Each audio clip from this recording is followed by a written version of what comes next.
Hello everybody, this is प्रभात भैया और आज हम लोग पढ़ने जा रहे हैं रिलेशन एंड फंक्शन।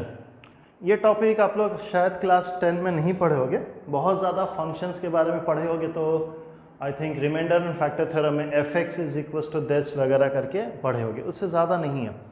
तो हमारा ऑब्वियसली रिलेशन फंक्शन बहुत ही एक इम्पॉर्टेंट टॉपिक है, चैप्टर है, और आई थिंक इसका एप्लीकेशन हर एक चैप्टर में कहीं ना कहीं थोड़ा थोड़ा ज़रूर होगा। सो थोड़ा ध्यान से पढ़ना है।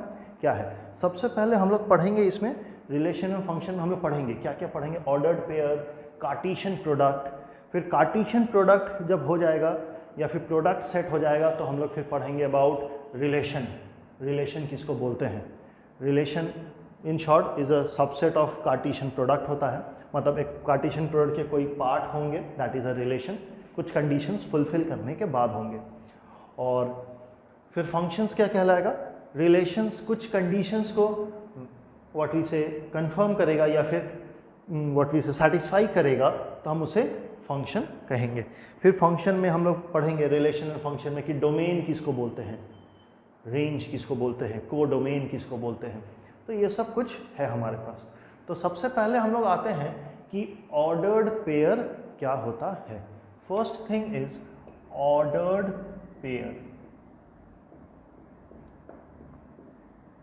इसका एग्जाम्पल सबसे बेस्ट चीज़ देता हूँ कि एक कोऑर्डिनेट सिस्टम में 2,3 अगर हम लिखते हैं तो by default this is called x coordinate and this one is y coordinate. हम इसको x और इसको y नहीं कहते हैं। तो ये एक तरह का क्या है, this is an example of an ordered pair. Ordered pair कैसा होता है? Something in the form of a, b। Okay, मैं अपनी लैंग्वेज में इसको इनपुट, इसको आउटपुट, इसको x, इसको y, इसको ऑब्जेक्ट, इसको इमेज भी बोलते हैं। तो ऑब्जेक्ट इज 2 तो उसका कॉरस्पॉन्डिंग इमेज इज 3, इस तरीके से होता है। तो ऑर्डर्ड पेयर क्या है? समथिंग और anything in the form of a, b। And remember, हम जब प्रोडक्ट सेट पढ़ेंगे या कार्टेशियन प्रोडक्ट तो ये ऑर्डर्ड पेयर ही उसके मेंबर्स होंगे। It is like a set. जब हम बोले प्रोडक्ट सेट तो सेट का मेंबर्स कौन होंगे? ये ऑर्डर्ड पेयर ही होंगे। तो सबसे पहले हम लोग आते हैं about equality of an ordered pair. तो इफ आई से कि if ordered pair a, b is equal to x, y है, अगर ये चीज़ है तो देयरफॉर फर्स्ट पार्ट इज, दोनों का फर्स्ट पार्ट ही बराबर होगा एंड दोनों का सेकंड पार्ट ही बराबर होगा, और कुछ नहीं है। बहुत ही सिंपल सा ये क्राइटेरिया है। अब मान लो इसके ऊपर अगर हम लोग कुछ न्यूमेरिकल करना चाहें तो एक छोटा सा क्वेश्चन कर ही लेते हैं on the equality of an ordered pair. क्या है? Suppose the question is, we have बहुत ही easy question, a + 1 b - 2 is 3, 1। तो इस केस में क्या हो जाएगा? a + 1 is equal to 3, a का वैल्यू 2 and b - 2 is equal to 1, तो b का वैल्यू 3। बहुत ही सिंपल सा क्वेश्चन हो गया। ओके, एक और एग्जांपल अगर हम कर लें, छोटा सा एग्जांपल एक और कर लेते हैं ऑन ऑर्डर्ड पेयर या equality of an ordered pair. We have let's say 2x + y, x - y, this is equal to let's say 8, 3 हो रहा है। अगर इस तरीके का है तो therefore 2x + y is equal to 8, x - y is equal to 3। Add कर दो, 3x का वैल्यू 11 तो x का वैल्यू 11/3। अब किसी में भी पुट कर दो, इसमें पुट कर देते हैं, x - y is equal to 3, x - 11/3 is equal to 3। Sorry, उल्टा कर दिया मैं, 11/3 - y, तो 11/3 - 3 इज y, देयरफॉर y का वैल्यू 2/3। तो ये हमारा आंसर हो गया। तो नॉट अ बिग डील, जैसा भी हो, what is the basic thing, इसका पहला पार्ट इसके पहले वाले के साथ होगा, इसका दूसरा पार्ट इसके दूसरे वाले के साथ होगा। बराबर कीजिए, उसके बाद नॉर्मल अलजेब्रा लगा दीजिए कि क्या होगा और क्या नहीं होगा। Next is Cartesian product of two sets.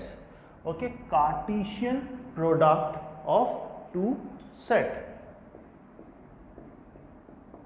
Cartesian product of two set, Cartesian product of two set. ये क्या है? बहुत ही सिंपल सा चीज़ है। मान लीजिए एक सेट ए है जिसके मेंबर्स हैं हमारे पास 1, 2, 3 एंड सेट बी है जिसको हम लोग ले लेते हैं let's say 1, 2, let's say it as 2, 4 and 6। Let's keep it simple. Okay, तो Cartesian product is denoted by A cross B. इसके मेंबर्स क्या होंगे कि इसका पहला मेंबर इसके हर एक मेंबर के साथ एक पेयरिंग बनाएगा। तो इसके मेंबर्स होंगे 1, 2, 1, 4 and 1, 6। Keep it simple. A cross B, first member A का होगा, सेकंड मेंबर बी का होगा। तो उसके बाद 2, 2, 2, 4, 2, 6, then we have 3, 2, 3, 4 and 3, 6। ये है हमारा A cross B। It's as simple as that. This is called Cartesian product of two set. Okay? इससे और कोई बड़ा चीज़ नहीं है और इसी को हम लोग प्रोडक्ट सेट भी बोलते हैं। क्या? Product set. ठीक है, Cartesian product of two set और प्रोडक्ट सेट भी हम लोग इसको बोलते हैं। अब इसके ऊपर हमारे पास क्या क्वेश्चंस आ सकते हैं? बहुत लंबा चौड़ा क्वेश्चंस, ऐसा कुछ नहीं है। ओके, थोड़ा सा थ्योरी और बता देते हैं कि if I ask you the number of members of A cross B, A cross B के नंबर ऑफ मेंबर्स कितने हैं? यहाँ पे दिख रहा है 1, 2, 3, 4, 5, 6, 7, 8, 9। तो क्या सब समय काउंट करेंगे? नो, वी सी कि it is n of a into n of b provided. ये फॉर्मूला कब एप्लीकेबल है? जब both a and b are infinite set, sorry finite set, infinite में तो पूरा अनगिनत हो जाएगा। जब a and b are finite set, okay, मतलब काउंटेबल होगा, तभी n of a cross b हमारा n of a into n of b होगा। ठीक है, मान लो कि अगर n of a cross b अगर एक नल सेट होता है, इफ, तो मतलब either set A is a null set और set B is a null set और बोथ। इस तरह का और भी छोटा छोटा थ्योरी है। तो यही हमारा about Cartesian product of two set. अब इसके ऊपर हमारा क्या न्यूमेरिकल्स हो सकता है, क्या क्या पूछा जा सकता है, हम एक दो क्वेश्चंस आप लोग को कराते हैं। ठीक है, तो what are the various questions that we can do? And remember, this Cartesian product is not limited only to two sets. It can be something on the form of three sets also, like A cross B cross C, तीनों भी हो सकता है। तो इसके member कुछ ऐसे होंगे 1, 2, 3 करके भी होंगे, है ना? तो उसमें कोई इश्यू नहीं है, हम लोग इस तरीके से भी किया जा सकता है। हम इसके डिटेल में नहीं जा रहे, जनरली हम लोग दो सेट को ही लेकर के काम करेंगे। सपोज एक छोटा सा क्वेश्चन है हमारे पास कि सेट A और इसके मेंबर हैं -1, 0 एंड 1 एंड सेट B है और इसके मेंबर हैं हमारे पास 3, 5, कुछ भी ले सकते हैं हम लोग। तो A क्रॉस B के मेंबर्स क्या होंगे? तो it will be -1, 3, -1, 5, right, -1, 3, -1, 5।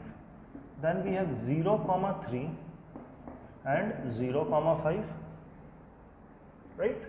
Then we have 1, 3 and 1, 5। तो ये 6 मेंबर्स हमारे हो गए of the members A cross B। Same चीज अगर हम लोग B क्रॉस A दे देते तो अब क्या होगा? ये हमारा फर्स्ट मेंबर होगा। Remember, it's very important. अब ये मत कहिए कि अगर मेरा फर्स्ट मेंबर 3, -1, ये दोनों सेम नहीं है। यहाँ पे ऑब्जेक्ट अलग है, इमेज अलग है, यहाँ पे ऑब्जेक्ट एंड इमेज सेम है, मतलब कि एक ही तो बात है। A, B, B, A, सब चलबे ना, नहीं चलेगा ये सब। ओके, सब ध्यान में रखिएगा। तो 3, -1, 3, 0 एंड 3, 1।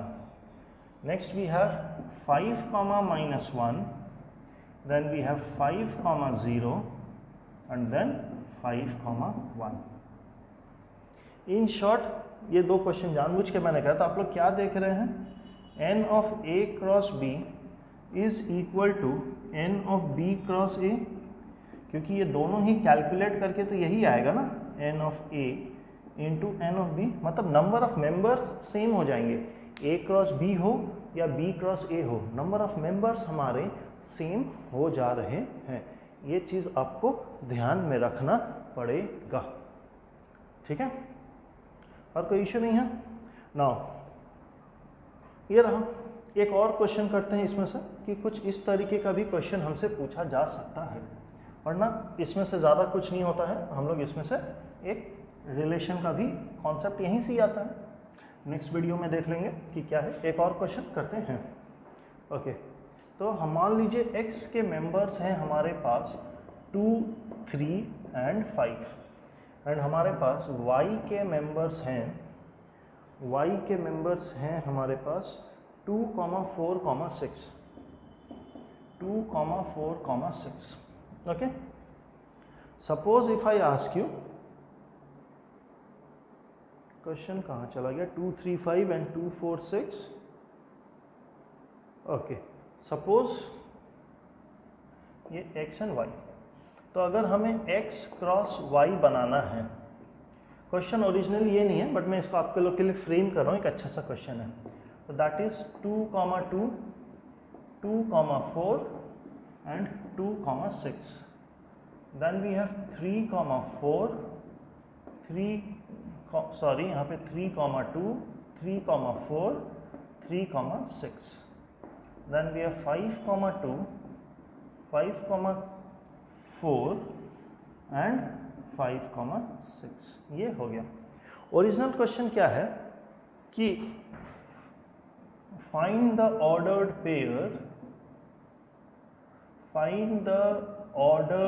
पेयर, कौन सा, x, y, मतलब कि पहला मेंबर x एंड दूसरा member y, in short x cross y के बारे में पूछ रहा है, such that x is less than y, x is less than y। तो इन दिस केस हमारे पास x लेस देन y किस में है, इसमें है, क्योंकि ये इक्वल टू है। 3, 4, 3, 6 एंड लास्ट में 5, 6। तो इसके मेंबर्स क्या हो जाएंगे, अगर ये ओरिजिनल क्वेश्चन था तो 2, 4, 2, 6, देन वी हैव 3, 4, 3, 6 एंड 5, 6। ये हो गए। तो अल्टीमेटली हम लोग क्या देख रहे हैं कि हमारा ओरिजिनल x क्रॉस y ये 9 मेंबर से बना था, बट यहाँ पे हमने x क्रॉस y में एक कंडीशन लगा दिया, क्या, x is less than y। तो हमारे पास ये 5 मिला। इस कंडीशन को हम रिलेशन भी तो कह सकते हैं कि what is the relation between x and y, कि that x is less than y and we see कि रिलेशन क्या है, ये 5 member, so this is a subset of x cross y, yes और नो। तो हम इसको एक रिलेशन भी लिख सकते, कैसा, relation R such that it is x, y belonging to x cross y and x is less than y। यही एक रिलेशन हो गया। देखो यही चीज़ है, x, y ऑर्डर्ड पेयर इसके मेंबर होंगे, मेंबर किसको बिलोंग करेंगे, x क्रॉस y को, और रिलेशन क्या है कि x is less than y। तो व्हाट डू वी कंक्लूड कि relation is nothing but, relation, ये रिलेशन क्या है, is nothing but subset of product set, है ना, relation is nothing but subset of a product set. तो यहाँ पे हम लोग लिख देते हैं कि relation is a subset of product set. ये याद रखिएगा कि रिलेशन क्या है, relation is a subset of A product set. अब जब रिलेशन बोल ही दिया हूं तो थोड़ा सा डोमेन एंड रेंज भी जान लीजिए। ओके, तो ये हमारा रिलेशन का मेंबर्स था, इसको नहीं मिटा रहा हूं। चलिए, तो अब हमारा दो टर्म और इंट्रोड्यूस करेंगे जिसको हम लोग डोमेन एंड रेंज बोलेंगे। इसके ऊपर हम और डिटेलिंग करेंगे, चिंता मत कीजिए। ओके, तो जब एक रिलेशन क्या हो गया कि हमें पता है कि इसके बहुत सारे x क्रॉस y मेंबर हो सकते हैं, बट इस कंडीशन में ये 5 लोग हैं। तो अगर ये R है तो इसका डोमेन हम लोग किसको बोलते हैं? डोमेन मतलब क्या है कि इस रिलेशन का दायरा क्या है, हम x का क्या क्या वैल्यू ले सकते हैं। तो रिमेंबर, कभी भी अगर हमारा ऑर्डर्ड पेयर दिया तो डोमेन क्या होता है? ऑल दी फर्स्ट मेंबर, जितने भी फर्स्ट मेंबर होते हैं ये हमारा डोमेन का मेंबर होता है। तो domain is 2, 3, 5। Okay, that is called domain. And range क्या होता है? रेंज होता है हमारा जितने भी सेकंड मेंबर है, जैसे 4, 6, 4, 6। तो इस केस में क्या हो गया? 4 and 6। तो डोमेन हो गया 2, 3 and 5। All the first members are called domain and range, all the second members are called range. अब इसी चीज़ को हम लोग पिक्टोरियल रिप्रेजेंटेशन भी दिखाते हैं। ओके, इसका पिक्टोरियल रिप्रेजेंटेशन हम लोग कैसे दिखाएंगे, थोड़ा ध्यान दीजिएगा आप लोग। ये देखिए, ये हमारा x है, ये हमारा y है। x को पूरा लिस्ट कर दिया, 2, 3, 5, यहाँ पे 2, 4 and 6। This is x, this is y। Relation is x less than y। तो इसका पिक्टोरियल रिप्रेजेंटेशन हम लोग कुछ ऐसे करते हैं, जिसको हम लोग एरो डायग्राम भी बोलते हैं। ओके, कुछ ऐसा ही मेंबर्स बन रहा है। देखिए, 2, 4, 2, 6, 3, 4, 3, 6 एंड 5, 6। तो जिसके जिसके ऊपर एरो आएगा वो हमारा रेंज कहलाएगा, और यहाँ पे जिसके जिसके से एरो जा रहा है दैट इज कॉल्ड डोमेन। यही कुछ बेसिक चीज़ है। तो that was something about what we call it as a Cartesian product of a set. क्या होता है? A क्रॉस B होता है, उसके कितने मेंबर्स होंगे? That is n of A into n of B। Simple सा है, ऑर्डर्ड पेयर पढ़े हैं, थोड़ा बहुत रिलेशन का नॉलेज मिला है, और क्या डोमेन एंड रेंज है। ये इतना है, हम लोग इसके ऊपर और स्टडी करेंगे। I will do it in my, और I will make a video in my next video I will give you. Thank you.